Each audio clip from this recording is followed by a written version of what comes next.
Bapak yang hormati, sekarang saya akan menyampaikan materi terkait dengan program sekolah penggerak, dan Bapak Ibu sudah mengikuti sesi-sesi sebelumnya, yaitu tentang pengenalan kurikulum, kemudian juga sudah memahami, ya, sudah mempelajari tentang alur proses pembelajaran. Bapak-bapak yang saya hormati, bahwa pendidikan kita masih sedang mencari jati dirinya, ya, karena seiring dengan perkembangan dunia, perkembangan zaman dari tahun ke tahun terus saja berubah, sehingga pendidikan kita juga berubah, kurikulum kita juga mengalami penyempurnaan. Kalau dalam kurikulum 2013 itu beberapa hal yang Bapak Ibu lakukan sesuai dengan tupoksi Bapak Ibu itu sudah spesifik dan Bapak Ibu sudah memahami. Namun dalam kurikulum sekolah penggerak ada beberapa hal yang perlu Bapak Ibu cermati. Nah, sekarang saya akan mereview. Ini karena ada permasalahan, Niki, ya.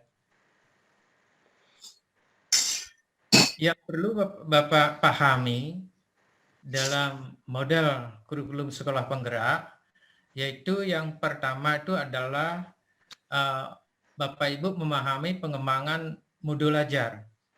Karena ini merupakan tupoksi Bapak Ibu, ya. Yang pertama Bapak Ibu harus memahami regulasi dalam proses penyusunan modul ajar.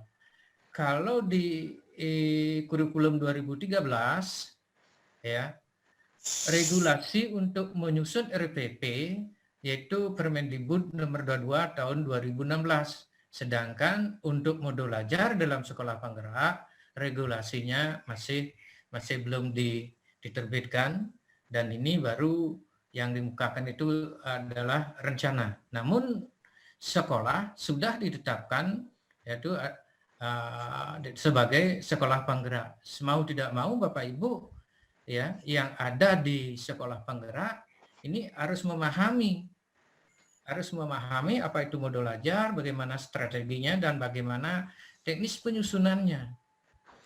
Nah, kalau ada gaya Indonesia lu peragat dong. ya, kalau dari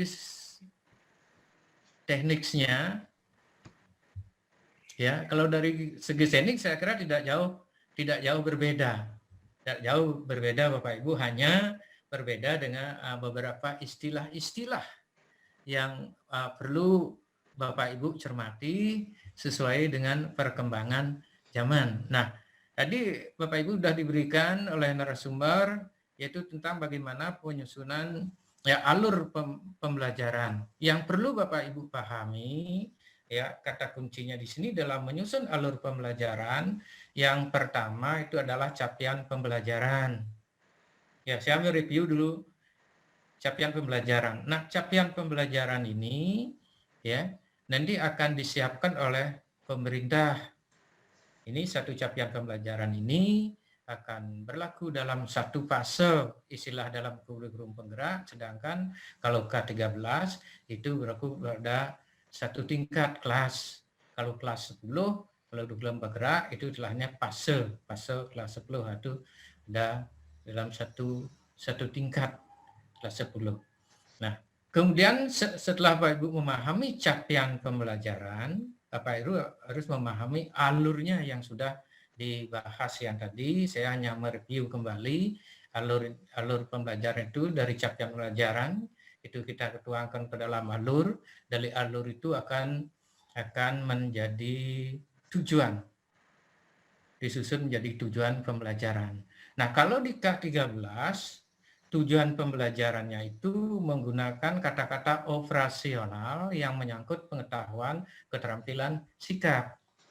Sedangkan dalam kurikulum penggerak itu diistilahkan dengan kompetensi, kemudian konten, itu variasi. kompetensinya itu adalah digabung, menyangkut keterampilan pengetahuan keterampilan sikap dalam kurikulum 2013 itu digabung dijadiin satu istilah yang disebut dengan kompetensi. Nah, sedangkan konten itu Bapak Ibu, kemudian variasi itu dikaitkan dengan kemampuan berpikir tingkat tinggi. Kalau di kurikulum 2013 itu kaitkan dengan kecakapan abad 21.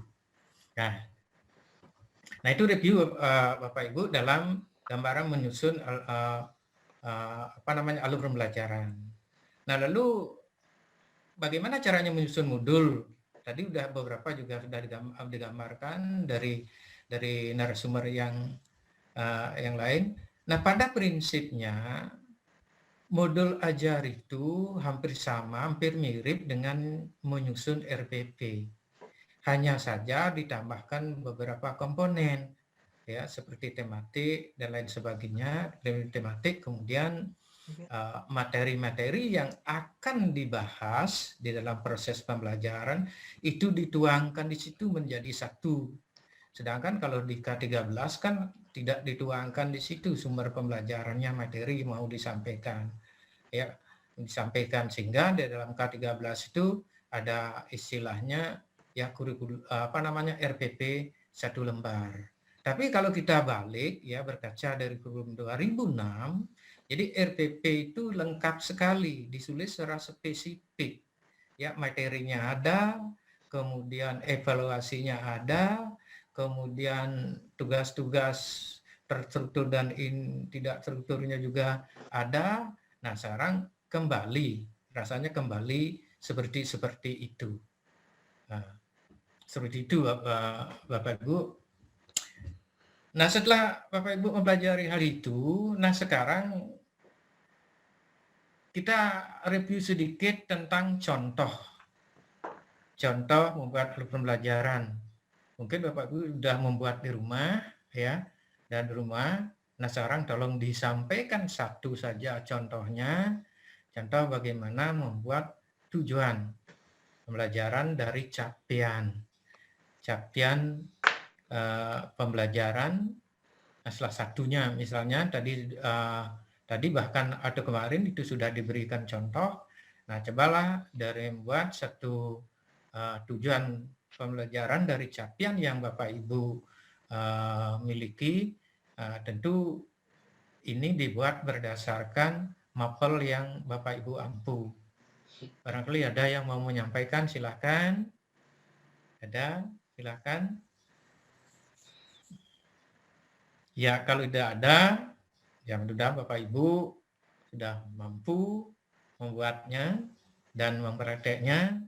Dan di antara Bapak Ibu mungkin ada yang belum memahami dan belum bisa membuat tujuan pembelajaran secara spesifik, nanti bisa menghubungi saya lewat WA barangkali, atau kita bertemu.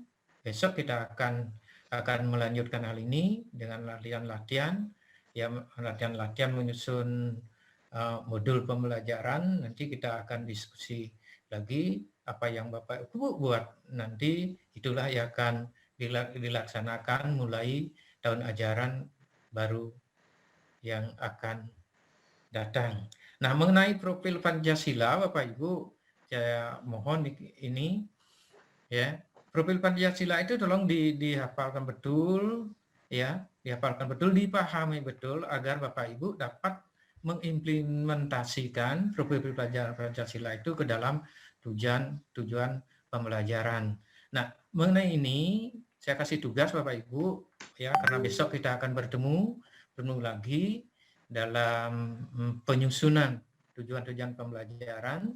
Mohon dipahami profil pelajaran Pancasila, dan silahkan kaitkan profil pelajaran Pancasila itu dengan kebutuhan peserta didik, dengan lingkungan sekolah, dengan perkembangan abad yang sekarang, abad teknologi, abad 21 yang sering disebut oleh anak-anak muda itu sekarang adalah zaman Z, zaman teknologi. Nah, kemudian dari paradigma itu Bapak Ibu masukkan ke dalam tujuan pembelajaran agar tujuan pembelajaran yang ingin Bapak Ibu capai sesuai dengan kebutuhan peserta didik, ya, sesuai dengan kebutuhan dunia industri, kebutuhan pariwisata, dan terutama supaya bisa memberikan kepuasan kepada orang tua mereka. Nah, itu Bapak Ibu yang dapat saya sampaikan. Ingat besok ya akan saya minta tampil satu-satu. Saya dengan mata pelajaran di kelas 10 harus ada satu, kelas 11 ada satu, kemudian di kelas 12 satu. Silakan di masing-masing MGMP menentukan wakilnya siapa yang disuruh maju besok. Jadi siapa yang tersebut, misalnya saya ambil dari bahasa Indonesia harus segera maju, dari fisika harus segera maju itu. Nah, demikian Bapak Ibu yang dapat saya review ya materi yang sudah dibahas, dan sekarang sebetulnya saya membawakan contoh-contoh yang dibahas, contoh dalam alur dan menyusun tujuan pembelajaran, karena sudah disampaikan oleh narasumber yang tadi, bahkan kemarin sudah disinggung, sehingga tugas saya sekarang hanya mereview dan kelas ini, karena Bapak Ibu juga belum selesai pada pertemuan ini, makanya besok kita lanjutkan lagi. Demikian Bapak Ibu, nah kurang lebihnya terima kasih. Saya mohon maaf apabila apa yang saya sampaikan ini tidak berkenan Pak Ibu. Ya, terima kasih, dan hal ini saya kembalikan pada panitia. Terima kasih. Om Santi Om.